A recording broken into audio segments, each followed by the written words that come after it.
네, 오늘 우리가 읽은 이 본문 말씀으로 나는 죽었습니다 라는 제목으로 하나님의 말씀을 전하려고 합니다.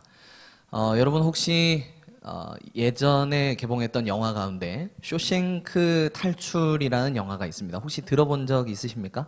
그 영화가 이 감옥을 배경으로 하고 있는 영화입니다. 억울한 누명을 쓰고서 이 감옥에 갇힌 한 아주 뛰어난 아주 똑똑한 사람이 있었는데 이 사람이 정말 상상하지 못한 방법으로 이 교도소를 탈출하는 그 내용을 담고 있습니다. 그런데 그 영화가 아주 오래됐지만 굉장히 명대사들을 많이 남겼는데요. 또 중요한 재미있는 장면들을 많이 남겼는데 저는 그 탈출하는 그 장면보다 저 개인적으로 굉장히 좀 새롭게 와닿았던 그런 장면이 있어서 하나를 소개해 드리려고 합니다. 주인공 말고 주인공과 아주 친하게 지내는 한 사람이 있었는데 한 수감자가 이 사람은 탈옥을 한 것이 아니고 자신의 형량을 다 채우고서 이제 정식으로 승인을 받고 이제 출소를 하게 됩니다. 출소를 하고 나서 직장을 구해서 마트에서 아마 이렇게 캐셔로 계산을 하는 계산원으로 일을 하게 된 것 같았는데 이 직장 생활을 하면서 이 사람이 이제 출소를 했음에도 불구하고 자기가 교도소에 있을 때의 생활 습관이 여전히 남아있는 것이죠. 그래서 그 영화에서 두 차례인가 제가 기억하기로 이 그 직장 상사에게 이런 질문을 합니다. 손을 들고서 제가 화장실에 좀 다녀와도 되겠습니까? 이런 질문을 하는 장면이 나옵니다. 근데 그 장면이 재미있는 이유는 이 사람은 지금 이미 교도소에서 출소를 해서 자유의 몸이 된 상태인데 교도소에서의 습관을 그대로 가지고 있는 것이죠. 아마 그 교도소에서는 화장실을 가는 것도 자유롭지 못한 그런 상태였던 것 같습니다. 늘 허락을 받아야 하고 뭔가 행동을 하기 전에 항상 허락을 구해야 하는 그런 입장이었던 것이죠. 그런데 그것이 얼마나 뿌리 깊게 자기에게 남아 있었던지 출소를 하고 자유의 신분이 된 이후에도 여전히 그 생활 습관이 자신에게 영향을 미치는 그런 모습을 보면서 참 씁쓸한 마음을 감출 수 없었습니다. 왜 이 말씀을 드리냐면 이 영화에 나오는 그 한 출소자의 모습, 그가 보여줬던 아주 뿌리 깊은 생활 습관, 이런 것들이 때로는 우리에게도 여전히 작용을 하는 경우가 있기 때문입니다. 오늘 성경 말씀이 우리에게 무엇이라고 이야기하냐면 우리는 아주 새로운 변화를 경험했는데 그런데 그 변화를 경험했지만 그 사실을 종종 깨닫지 못하고 전혀 반대로 옛날 습관으로 사는 모습이 우리에게 있더라 하는 것입니다. 그래서 오늘 우리는 이 본문 말씀을 통해서 하나님께서 우리에게 주신 변화가 무엇인가, 그리고 그 변화를 따라서 우리가 어떻게 살아가야 할 것인가 하는 부분을 나누려고 합니다. 정답부터 먼저 말씀을 드리자면 하나님께서는 우리를 아주 새로운 사람으로, 아주 새로운 상태로 이미 변화시켜 주셨다라는 것이 로마서 6장의 아주 중요한 내용입니다. 그리고 이제 새롭게 우리가 변화가 되었으니 그렇게 살아가야 한다라고 이야기를 하겠죠. 그래서 오늘 우리는 이 본문 말씀을 통해서 하나님께서 우리를 새 사람으로 빚어주신 것을 깨닫고 정말로 새로운 사람으로 그렇게 살아갈 수 있는 은혜를 구하면서 이 말씀에 귀 기울이는 저와 여러분들 되시기를 주님의 이름으로 축원합니다. 아멘. 오늘 이 본문 말씀 로마서 6장에서 사도 바울은 우리를 가리켜서 죽은 사람이다 이렇게 이야기를 합니다. 우리가 생각해야 할 것은 도대체 이러한 변화, 또 이러한 어떤 죽음이 어디서 기인한 것인가, 어떤 근거로 사도 바울이 이렇게 이야기를 하고 있는가에 집중을 해볼 필요가 있습니다. 이 로마서 6장 전체를 우리가 다 읽진 않았습니다만 그래도 약 중반 정도까지 사도 바울이 반복적으로 하는 이야기가 무엇이냐면 우리는 이미 죽은 사람이다 라는 것을 계속 이야기합니다. 이미 죽었고 완전히 새로운 사람이 되었다라는 것이죠. 죽었는데 무엇에 대해서 죽었느냐? 특별히 죄에 대해서 죽었다라고 강조를 하고 있습니다. 2절 말씀을 보십시오. 2절 말씀을 다시 한번 보시면 이 2절에서 이렇게 표현합니다. 죄에 대하여 죽은 우리가 어찌 그 가운데 더 살리요? 라고 말씀을 하죠. 이미 죄에 대해서 죽은 사건이 있었기 때문에 이제 우리는 더 이상 죄와 상관이 있다는 겁니까? 없다는 겁니까? 상관이 없다라고 이야기를 하고 있는 겁니다. 더 이상 우리는 죄와 가까이 할 수 없는, 죄와 동행할 수 없는 사이가 되었다라는 것이죠. 사도 바울이 이렇게 단언할 수 있는 근거는 5절 말씀에서 또 다시 중요하게 언급이 되는데 5절 말씀을 한번 우리 같이 읽어보겠습니다. 5절입니다. 시작. 만일 우리가 그의 죽으심과 같은 모양으로 연합한 자가 되었으면 또한 그의 부활과 같은 모양으로 연합한 자도 되리라. 네, 여기 연합이라는 단어가 굉장히 중요합니다. 사도 바울이 지금 뭐라고 얘기를 하고 있냐면 우리는 이제 예수님과 연합한 존재가 되었다라고 이야기를 합니다. 조금 다른 표현으로 하자면 예수님께 접붙여졌다라고 말할 수 있는 것이죠. 예수님께서 요한복음 15장에 이 포도나무의 비유를 말씀하신 것을 우리가 잘 알고 있습니다. 그 비유에 보면 예수님은 포도나무고 우리를 가리켜서 뭐라고 말씀하시죠? 가지라고 말씀합니다. 마치 그런 것처럼 우리와 예수님이 원래는 떨어져 있는 사이였는데 이제 예수님께 접붙여진, 연합된 그런 새로운 관계로 접어들었다라고 이야기를 하고 있는 것입니다.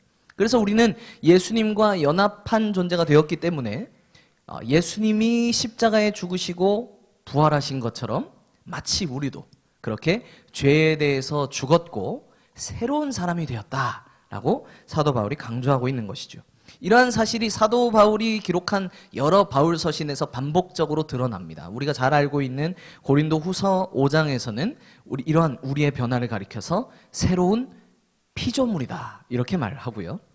또 에베소서 4장 말씀에 보면 옛사람을 벗어버리고 새 사람을 입었다 이렇게 표현을 합니다.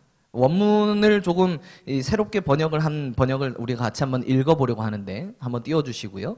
우리가 원래 가지고 있는 개역 개정 성경에는 헬라어 원문의 어떤 그 어감이 조금 불분명하게 나타나서 다른 신학 교수님이 번역한 것을 제가 가지고 왔습니다. 좀 길지만 우리 전체를 한번 같이 읽어보도록 하겠습니다. 읽습니다. 시작.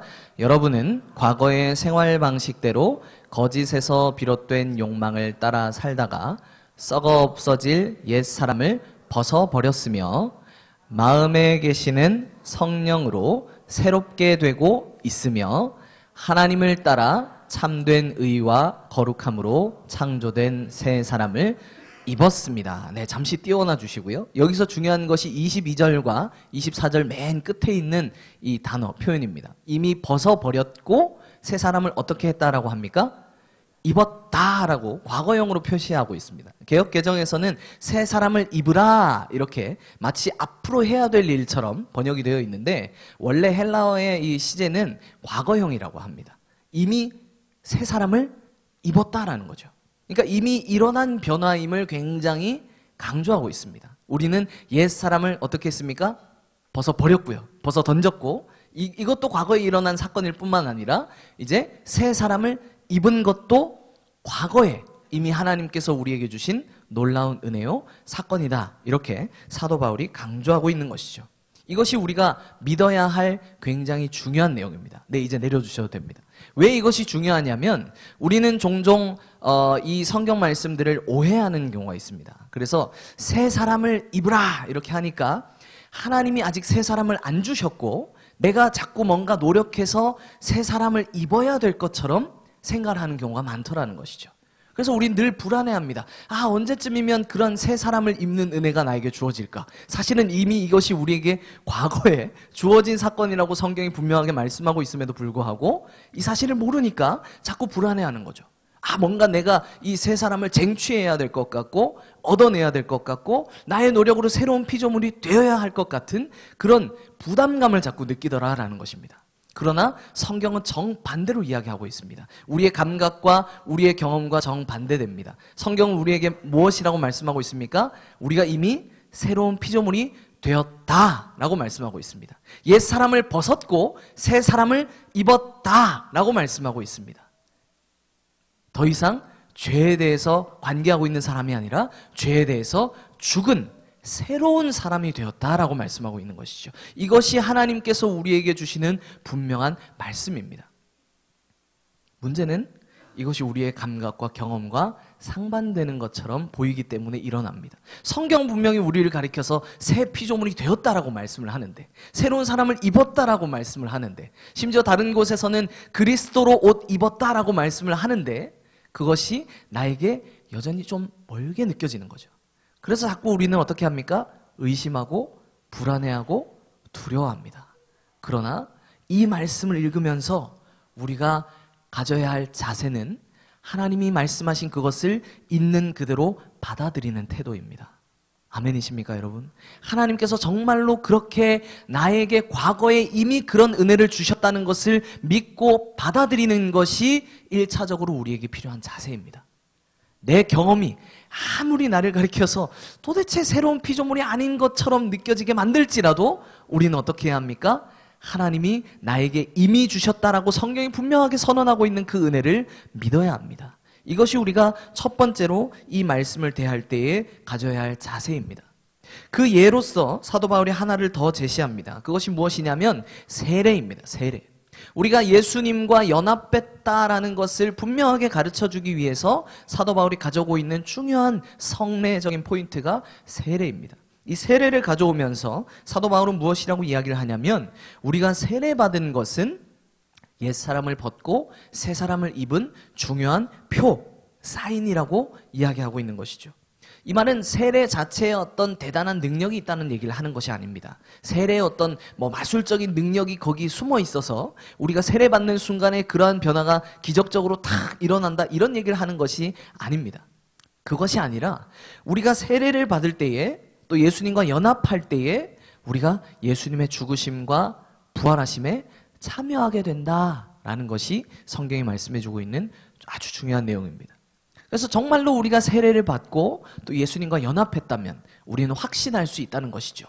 비록 그것이 아주 과거에 우리로 따지면 2000년 전에 일어난 사건이긴 합니다만 예수님의 십자가의 죽으심과 부활에서 우리는 무엇을 확신할 수 있다는 겁니까? 우리 자신의 죽음과 우리 자신의 부활도 확신할 수 있다는 거죠. 우리가 세례를 통해서 예수 그리스도와 연합하게 된다면 하나님께서 그것을 마치 나 자신의 것으로 여겨주신다. 이것이 성경이 우리에게 말씀하고 있는 아주 중요한 내용입니다. 심지어 우리가 이것을 모르고 이 사실을 알지 못하고 세례를 받았을지라도 하나님께서는 이미 우리가 과거에 받은 그 세례 안에 이런 의미를 담아주셨다라는 겁니다. 우리는 예수님과 연합된 사람들입니다. 그래서 내가 그런 일을 이루지 않았지만 예수님께서 우리를 위해 성취하신 모든 것들을 거저 누리고 있는 사람들이 바로 우리입니다. 왜 그렇습니까? 예수 그리스도와 연합되어 있기 때문입니다. 만약 내가 예수님과 연합되어 있다는 이 사실에 추호의 변함이 없다면 우리는 이 은혜를 고스란히 누리고 있는 사람들인 것입니다. 그러므로 사랑하는 성도 여러분, 두려워하지 마시기 바랍니다. 이 사실을 있는 그대로 믿고 받아들입시다. 우리의 경험이 정반대로 여겨지고 정반대의 메시지를 우리에게 자꾸 던질 때에도 우리는 하나님께서 성경을 통해 우리에게 주시는 분명한 음성에 귀를 기울여야 합니다. 너는 새로운 피조물이다. 너는 죄에 대해서 죽었다. 너는 새 사람이 되었다. 왜? 내가 이미 그렇게 했으니까. 하나님께서 성경 말씀을 통해서 우리에게 주신 이 메시지에 귀를 기울이십시오. 믿기지 않지만 이것이 성경이 말하고 있는 분명한 사실입니다. 그러므로 사랑하는 성도 여러분, 이 사실을 믿으면서 확신하면서 하나님 앞에 조금은 어깨를 펴도 되겠습니다. 하나님, 그렇습니다. 제 모습은 부족할지라도 하나님은 저를 이미 의인으로 삼으셨습니다. 제 모습은 여전히 죄가 있는 것 같고 흠이 있는 것 같지만 하나님은 저를 이미 죄에 대해선 죽은 사람으로, 의에 대해서 살아난 사람으로, 새 사람으로 보심을 제가 믿습니다. 이렇게 믿으면서 고백하면서 담대하게 살아가시는 저와 여러분들 되시기를 주님의 이름으로 축원합니다. 아멘. 두 번째로 우리가 이 본문을 통해서 생각해야 할 것은 하나님께서 우리에게 주신 이러한 근본적인 변화가 있지만 그 변화를 실천하면서 살아야 한다라는 것입니다. 말하자면 우리에게 일어난 이 변화에 맞는 삶이 필요하다라는 것이죠. 제가 앞서 서두에 이 영화 이야기를 하면서 그 출소자 이야기를 잠시 드렸었습니다. 기억을 하시죠? 이 사람이 자신의 이제 형량을 다 채우고서 자유의 몸이 되었지만 여전히 어느 시절의 삶에 더 익숙하고 거기에 습관이 매여 있었습니까? 교도소에 살던 시절에 그 삶의 시점 또 삶의 어떤 포인트가 그대로 매여 있었습니다. 성경에도 비슷한 예를 찾아볼 수 있습니다. 우리가 구약 성경을 읽다 보면 이 출애굽기에서 하나님께서 이스라엘 백성들을 이집트에서 건져주신 그 말씀들을 읽게 됩니다. 이 이스라엘 백성들은 하나님께서 주신 놀라운 구원을 경험한 사람들이지만 그러나 때로는 그 구원과 조금 동떨어진 삶의 모습을 살아갔던 것을 보게 됩니다. 대표적으로 어디서 그것을 알 수 있냐면 이 출애굽한 직후에 이스라엘 백성들의 모습을 한번 떠올려 보십시오. 이 사람들이 이집트에서 약 400년간, 430년간 살았습니다. 근데 그 430년이라는 시간 동안에 아주 호화롭게 이 나라의 인정을 받으면서 떵떵거리면서 살아갔던 것이 아니고 후반부에는 종으로 노예로 전락해서 민족 전체가 굉장히 고난을 당하게 되죠. 그런데 이 사람들이 살았던 그 일생을 한번 곰곰이 생각을 해보십시오. 여러분 400년이면 굉장히 긴 시간입니다.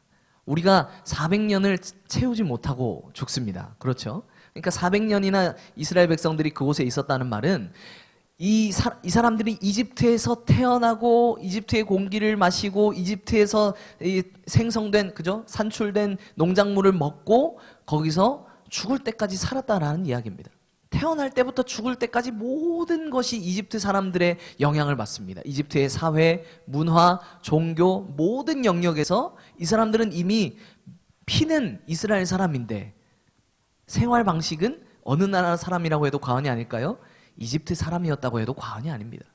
그래서 이 사람들이 출애굽이라는 놀라운 은혜를 경험했지만 아직 하나님이 주신 이 구원이 익숙하지 않은 겁니다.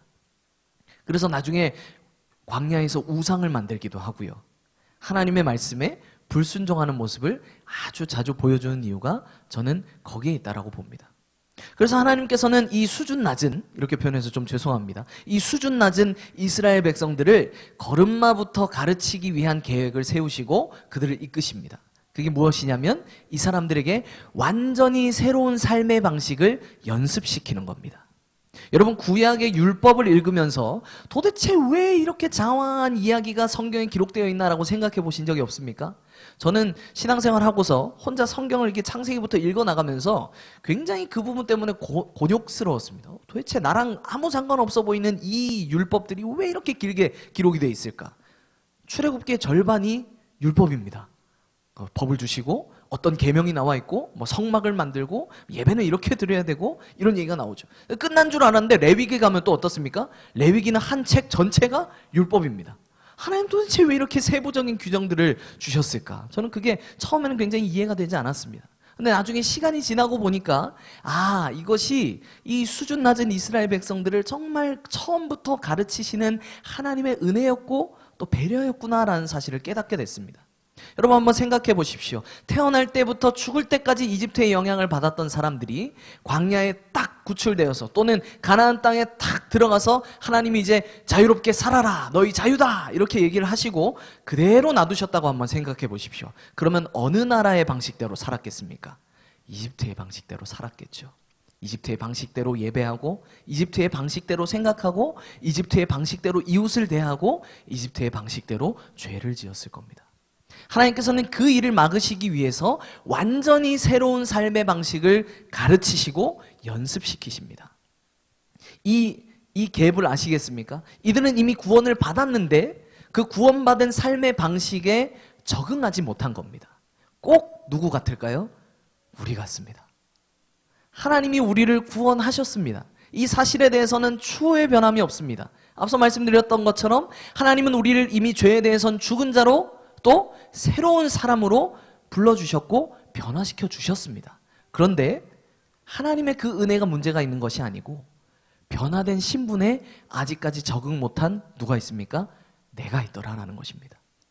여러분 우리가 큰 딜레마를 가집니다. 나는 구원받았는데 나는 의롭다함을 받았다고 하는데 왜 여전히 죄를 지으면서 살아갈까? 사도 바울도 그것을 고민했던 사람입니다. 우리는 모두가 다 그 고민 속에서 살아갑니다. 그 이유는 하나님이 주신 은혜에 아직까지 우리의 삶이 따라가지 못해서입니다. 그 변화에 적응하지 못해서입니다. 그 갭이 너무 크다 보니까 하나님이 완전히 우리를 새롭게 변화시키신 그 삶에 우리가 아직 적응을 못하고 있는 겁니다. 그래서 우리에게는 어떤 책임이 남겨져 있냐면 새 사람이 되도록 노력하는 것이 아니고 이미 새 사람이 됐는데 그 삶의 수준과 삶의 방식을 따라가기 위해서 노력하는 삶이 우리에게 필요한 것입니다. 이것이 성도의 삶의 자세입니다. 새 사람이 되기 위해서가 아니라 이미 새 사람이 됐으니까 그에 걸맞게 살기 위해서 거기에 적응하기 위해서 애쓰는 것이 우리의 책임이더라 하는 것이죠. 하나님께서는 바로 이 걸음을 저와 여러분들이 걸어가기를 원하십니다. 때때로 삶의 이 현실 때문에 또 우리의 연약함 때문에 좌절하고 넘어지고 포기하고 싶을 때 생각하십시오. 아, 하나님께서 우리를 변화시키신 그 자리에 내가 아직 적응이 덜 됐구나.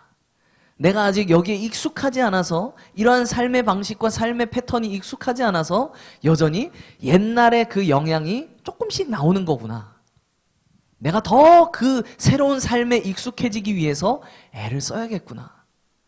그것이 우리가 가지고 살아가야 될 굉장히 중요한 삶의 자세입니다. 어떤 분들은 이렇게 이야기하면 또 좀 마음속으로 투덜거리실지 모르겠습니다. 근데 도대체 그 적응이 그럼 언제 끝나냐라는 것이죠. 일평생을 해도 아직까지 뭔가 이 적응하지 못한 것 같은 부분이 있는데 도대체 이게 얼마나 지속되는가 생각할 수 있지 않겠습니까? 근데 여러분, 이 갭이 우리가 생각하는 것보다 훨씬 깊고 크다는 사실을 여러분 아셔야 됩니다. 여러분들 가운데 혹시 불신 가정에서 원래 태어나시고 자라신 저 같은 그런 분들이 계시다면 조금 와닿으실지 모르겠습니다. 한번 생각을 해보십시오. 한 불신자가 있습니다. 근데 이 사람이 전도를 받아서 이제 막 교회에 나오기 시작했습니다. 이 은혜를 받았어요. 아, 내가 예수님을 제대로 믿어봐야겠다 이렇게 생각을 합니다. 근데 막상 교회 생활을 제대로 해보려고 하니까 너무 익숙하지 않은 거예요. 일단 뭐부터 지키기가 어렵습니까? 매주 주일날 예배드리러 나오는 것부터가 어렵습니다. 예배 시간은 또 왜 그렇게 빨리 있습니까? 그 정시에 맞춰서 예배를 드리러 와야 되고요. 밥 먹으려다가 기도해야지 이러고도 까먹고 또 식사 기도를 또 놓치기도 하고요. 또 다른 사람들과의 관계에서 내가 이제 예수 믿으니까 변화된 삶을 나타내 보여야 되는데 자꾸 옛날 방식이 나오는 거예요. 욕설도 나오고 익숙하지 않은 그런 삶의 어떤 이 갭 때문에 굉장히 많은 사람들이 고민하게 됩니다. 또 옛날 습관들이 우리를 계속해서 괴롭히죠. 예수님 믿기 전에 술을 즐겼던 사람은 예수 믿는다고 이것이 한 번에 끊어지겠습니까? 그렇지 않죠. 또 담배를 즐겨 피던 사람, 또 세상의 어떤 유흥을 막 즐기던 사람이 예수님 믿는다고 한순간에 그 삶이 완벽하게 변화되겠습니까? 그렇지 않죠. 부단한 노력이 필요하지 않겠습니까? 마찬가지입니다. 오늘 우리도 여전히 그 적응 과정, 적응 단계 속에 있습니다. 어쩌면 이 적응 과정은 일평생 지속되겠지요. 그래서 너무 길게 느껴집니다만 이 시간이 길게 느껴질 때 꼭 반드시 기억하십시오. 내가 일단 이 70년, 80년 또는 100년 정도 되는 일평생을 투자해서 적응하기만 하면 이 변화된 나의 삶의 패턴은 얼마나 지속이 되냐면 영원히 지속될 것입니다. 내가 수십 년만 투자하면 영원히 새로운 삶의 모습으로 살 수 있는 것이 우리에게 약속된 은혜입니다. 조금만 노력하면 됩니다. 이 적응의 과정을 조금만 더 애를 쓰시면 됩니다. 가끔 가다가 나의 이 한계 때문에 막 정말 짜증이 나고 더 이상 하기 싫고 그런 내팽겨치고 싶은 그런 마음이 들 때에 기억하십시오. 얼마 남지 않았다.